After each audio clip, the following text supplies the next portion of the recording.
Hi everybody. So in my previous video I went over, and actually my previous two videos, maybe more, I don't know, I went over my dad's 2013 Hyundai Sonata Hybrid, which is typically parked right here. That car now has 230,000 miles on it. Well, this is my 2017 Hyundai Sonata Hybrid. I saw his car. Personally, I love the way it drives. You know, the thing about these compared to like Prius or Camry hybrids too that I've driven before, the problem with those is they just don't have the pickup these do. These cars, they have like, it's like they just have an ant in their pants. They just like, it's so quick, especially when you take this one out of the eco mode. It's so fast. And for a little 2-liter, you know, getting almost 40 miles a gallon, you know, I'm gonna give you guys a little bit of some, I don't know, like I guess a review. What do I think of this car? I bought it 2 months ago and I've put 4,000 miles on it. Now this car is a little bit of a factory freak. It has had 3 engines and 2 transmissions. The previous owner was very specific when he sold the car to me, and in the 2 months and 4,000 miles, I haven't found anything wrong with the car that he didn't tell me. So he was a pretty honest guy. Now here's what he told me. He told me from the day he bought it, there was always something that felt off about that engine since day one. Well, fast forward to 107,000 miles where the engine seizes up and sends him a P1326 code and goes into a limp mode saying hybrid system warning, safely stop and do not drive. Same thing that happened to my dad's car with the check brake, right? Except the engine was locked up, right? Excuse me. So he immediately had it towed into Hyundai, which this does have a recall for rod bearing failure because of the casting inside the motor. So the engine was replaced. Well, shortly after that, approximately 10,000 miles, at 107 to 117,000 miles, the transmission fails. Once again, Hyundai only charged him a small fee just for the the labor, but they didn't charge him for the transmission. The transmission went out at 117,328 miles. I have the service records in the glove box. So I looked at them today. So the transmission went out. The transmission was remanded. So then at 120,000 miles, the second engine, and he also, I note, says the second engine felt even worse than the first engine. There was something really wrong with that motor from the day they put that in. Well, he says the third motor, which is the one that's in it now, felt the best. He said out of the 3 motors, that third one just felt right. And I gotta say, this motor has 24,000 miles on it. It's been serviced by my mechanic. Same with the transmission. And I haven't had any problems with them. I actually test drove one of these yesterday, the same car, and that one drove exactly the same as this one. Because I do notice something that you will notice with these cars. There's 2 things. One, when you're driving it like in like an alleyway kind of, you're gonna hear the engine's on. For a lot of these with the GDI, you're gonna hear this metallic. It sounds like ping. Now I don't know if it is pinging or not, but whatever it is, it's got to be normal because I hear more of these doing it on the road than I don't. And like I said, the one I test drove yesterday also made the same sound. So either it's pinging or it's just engine noise. My mechanic said it's just engine noise. So whatever. I wouldn't worry about it if you hear like a pinging sound. I mean, maybe worry about it. I don't really know, but I'm choosing not to. And on top of the fact, the previous owner said the car has made that sound since it was brand new. So, yeah.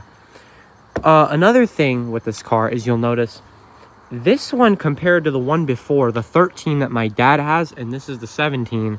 Something you'll notice about this car, if you're driving it, you'll notice like a pause between gears.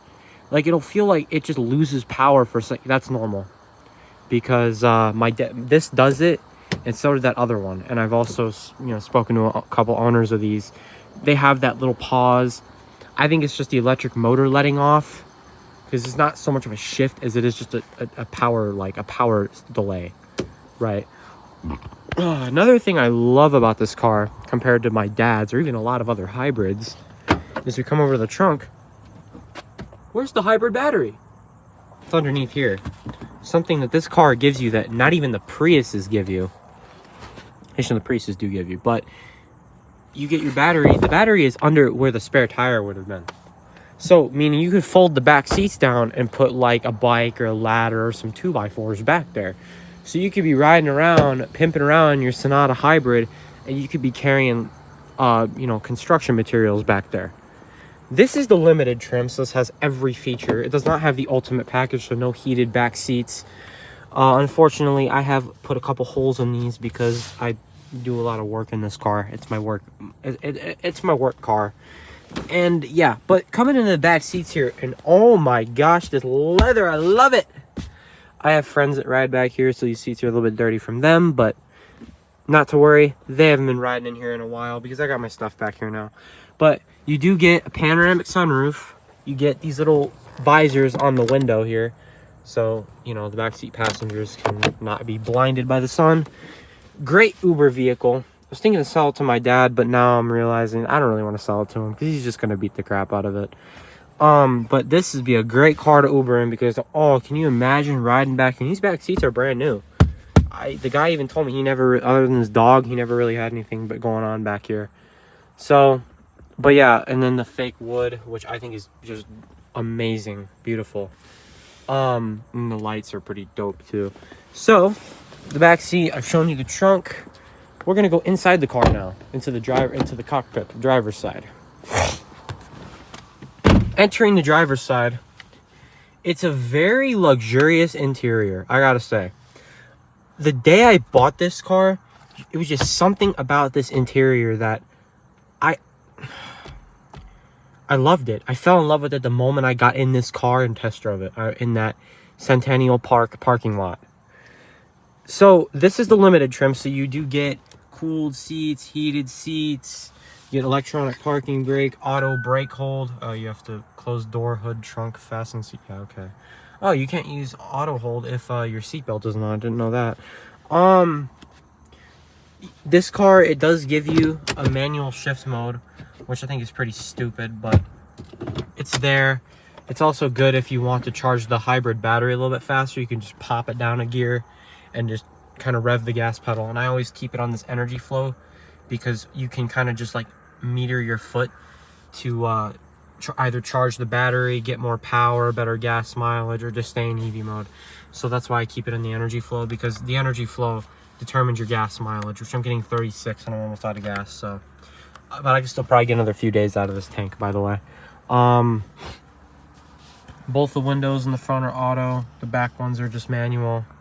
Not a fan of the touchscreen. I don't like the it's very slow and unresponsive. It's just kind of, I just like try to avoid it. If I'm in a rush, I just ignore it. I mean, it's there, it exists. Sometimes, I mean, I use the Apple CarPlay, so I have my cord there for it. The dual climate control is pretty nice. I usually just set this where I want it, like 78 is where I usually keep the air conditioning. And there's just a lot of buttons and stuff going on. You can set it so the driver only the driver has the fan on. And yeah, so pretty dope there. You get like I said, the panoramic sunroof, which, I mean, this is awesome. You stick your hand out the top at night. It's gorgeous. The car does right now has 137,000 miles on it. I bought it with 133, and so far in owning this car, I've put 3,938 miles on it since I got the car. So I put about 4,000 miles on it. I can safely say this seems like a pretty good car. There's nothing much has really come up with it that's wrong. So, but as of safety features, is my favorite part. I love it. You get parking sensors, so if you're backing up, it'll start beeping at you if you're getting close to something, on top of the fact you have a backup camera. You have blind spot monitoring, so if you're about to change lanes and you're gonna hit somebody, it'll start beeping at you. Go beep beep beep beep. You have lane departure. I have that on because I've been driving a lot on the freeway and I get a little bit like zoned out, so I have that on lately. I've been driving up to North Vegas lately for some jobs. Up here you get your home link buttons. I don't have any of them set. I have never pressed these and I don't plan to. Then you got like a compass there in case you need that. Memory seats, so you can set the, well, I have it on one setting because I'm the only one that drives this, but one setting, and that's just that. But You also get, what else? This has radar cruise control, which, oh my gosh. The freeway near my house has been under construction for like a year, and it's so annoying. My old car didn't have any cruise control. It was a little Toyota Yaris, but this one has this adaptive cruise control. You turn on, you set it, you can set the car length, and you know, you just take your foot off the pedals and just steer it, and that's it. It just stops and goes with the traffic. Another thing about this car that I notice and that a lot of people kind of overlook maybe is a drive mode. So right now you see it's the EV light is on, meaning it's an electric mode. Well, there's nothing under that. A lot of the time when people drive these cars, they leave it in eco mode. Now I'm going to tell you, here in Vegas where I'm at, eco mode gets worse gas mileage than normal mode. And I hate the iPhone 13's camera. This is why iPhone sucks. I need to just figure something out with that. So you can see right now I have it in the normal mode. You have sport, which if you want to pass or you want to race or whatever, which I rarely ever use that, and then eco. Now the car will default to starting in eco even though you leave it in normal. So if you leave it in normal and you shut the car off and turn it back on, it will stay, it'll go back to eco mode. So I have to remember to put it in normal, and I'll be pressing the gas pedal and it won't feel like it's going. Here's why I think the eco mode is bullcrap, and I've tested this quite a few times on quite a few different tanks of gas and doing the same driving. The normal mode gets better fuel economy because it's not keeping it in the hybrid mode as much. Hybrid mode meaning where both the electric motor and the gasoline motor are putting power to the wheels. In the regular mode, you can get up the hills a lot better with just using the gasoline motor, and the gasoline motor is just charging the hybrid battery. So what happens there is if it's charging the hybrid battery, when you're going uphill or going up like a slight grade, now when you go to the downhills or the flats, you can just be sitting in a electric mode and not be using any gas, versus in the eco mode, the motor's kind of just running all the time. And you'll notice if you put it in the regular mode and you just drive it, your gas mileage will go up. So that I just leave it in the regular mode. It gets better fuel economy, and also it doesn't bog on the motor as much. Like something I noticed with the eco mode is it tries to it shifts it a lot faster, so you'd be sitting in a way higher gear at a lower speed, and it just doesn't feel like if you need that passing power, eco mode is just not there. The regular mode, it's not there, but if you get into the pedal, it goes. Speed factor, that's another thing I'm going to talk about here quickly. This car is very, very fast. I've made a video of a 0 to 60. It's very fast. So is my dad's. This one's actually seems a little bit faster than his, yet it has a smaller motor. I think that's because the hybrids, the electric motor is a little bit bigger in this car than his car, but nevertheless, this car, it's quicker than her Camaro. My mom drives that crappy Camaro over there. This is faster than that. I've actually taken this out around the neighborhood. I did like a 0 to like 50 or something in here, and this is faster. So yeah, and then for fuel economy, back to speed, I will tell you, you want to pass somebody on the freeway or whatever, this is the car to do it in. The only other thing I really talk about is the fuel economy. This is a hybrid, and you expect the fuel economy numbers out of this, but I just don't get it a lot. I would say if I'm driving this car average, I get about 34 to 35. If I'm hyper miling, I might get like 39 or 40. And if I'm driving on the more economical side, I'll get maybe like 37, 38. So numbers aren't quite there. Then again, we do live in a hilly area, so I guess, it's not in EV mode as much as, somewhere flatter where they probably test these. So there's a lot of inflation on that too, because, they got to have certain numbers because they're hybrids. Would I recommend buying one of these cars? Yes and no. Used like I did, I have a very specific situation. This car has a brand new engine and transmission via the dealership. So that's why I bought it. I would have said no if it was on its original motor and transmission. So would I recommend buying this car? New, yeah, I would have. Used, depends. Now, like I said, I only bought the car for $8,000. So I really didn't buy it for really that much, per se. But you know what? I'm pretty happy with it. It's beautiful.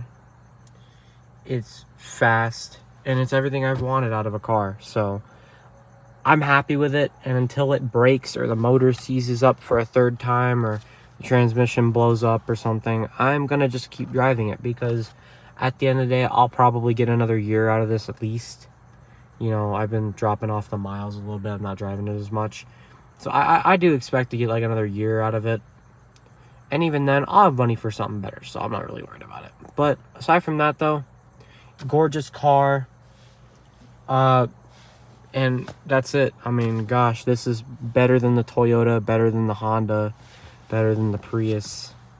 Better, but the only like downside, it does feel a little bit jerky with that 6-speed auto. It isn't as smooth as you'd probably want it to be. So anyway, hope you guys enjoyed the video. I know it's almost 20 minutes long, but, well, I don't know what to tell you. Have a good day, my friends.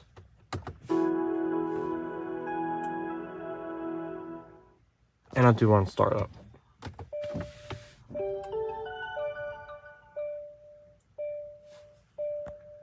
Notice how it starts in eco mode. All right, have a good day.